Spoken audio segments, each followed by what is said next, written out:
Hospitals కాకుండా ఇంతకు ముందు గతంలో కొంతమంది ఆకుపసరని, ఆయుర్వేదం మందులు అని కొంతమంది ఇవ్వడం జరిగింది.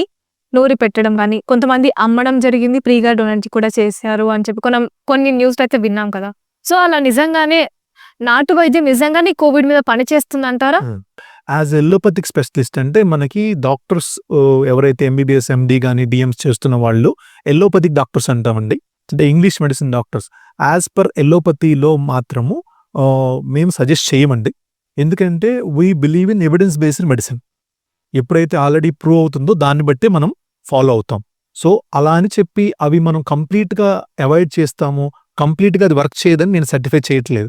కాకపోతే యాజ్ ఎల్లోపతిక్ ఫిజిషియన్‌గా, ఎల్లోపతిక్ డాక్టర్‌గా మేమేం సజెస్ట్ చేస్తామంటే ఇనీషియల్లీ సింపుల్ సింప్టమ్స్ కనుక ఉండి, సీరియస్ సింప్టమ్స్ లేకపోతే సాచురేషన్ నార్మల్‌గా ఉంది, ఫీవర్ అరౌండ్ 100 వస్తుంది, హై గ్రేడ్ రావట్లేదు, సింపుల్ కాఫ్, కోల్డ్ ఉంది అంటే నేను చెప్పినట్టుగా సింపుల్ ప్రికాషన్స్ ఫాలో అయ్యి, సింపుల్ మెడికేషన్స్‌తో మిమ్మల్ని మీరు చాలా వరకు 90-95% వరకు క్యూర్ చేసుకోవచ్చు.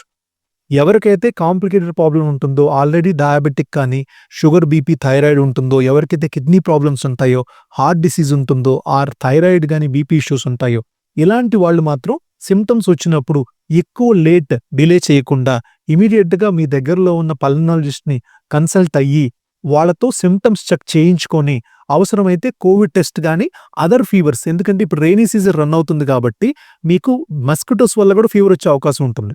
ఇప్పుడు ఏ కాఫ్ వచ్చినా, ఏ కోల్డ్ వచ్చినా కోవిడ్ అనుకోకూడదు. అది మెయిన్ ప్రాబ్లం జరుగుతుంది ఇప్పుడు. సో, అలా కాకుండా మీరు రెగ్యులర్ ఏదైతే రెయినీ సీజన్‌లో వస్తాయో దానికి అండ్ మన కోవిడ్‌కి రెండిటికి టెస్టింగ్ చేయించుకొని, ఎవరైతే సీరియస్ ప్రాబ్లమ్స్ ఉంటాయో టెస్టింగ్ చేయించుకొని ఇమీడియట్‌గా అటెన్షన్ తీసుకోవడం అనేది ఈ గ్రూప్ ఆఫ్ పీపుల్‌లో ఎవరికైతే సిక్ పీపుల్ ఉన్నారో, ఏజ్ గ్రూప్ మోర్ దెన్ 60 ఉన్నదో, డయాబెటిస్, హైపర్‌టెన్షను, కీమోథెరపీ గానీ, క్యాన్సర్ పేషెంట్స్ మీద ఉన్నారో అలాంటి వాళ్ళందరూ కూడా ఎక్కువ జాగ్రత్తగా ఉండాలి. సిమ్టమ్స్‌ని మీరు సీరియస్‌గా తీసుకోవాలి. సీరియస్‌గా తీసుకొని ఇమీడియట్‌గా మెడికల్ అటెన్షన్ తీసుకొని ఫిజిషియన్ ఆర్ పల్మనాలజిస్ట్ కన్సల్ట్ చేసి రిక్వైర్డ్ టెస్ట్స్ చేయించుకొని వెంటనే దాన్ని ట్రీట్మెంట్ స్టార్ట్ చేసుకోవడం అనేది చాలా మంచి పద్ధతి అండి.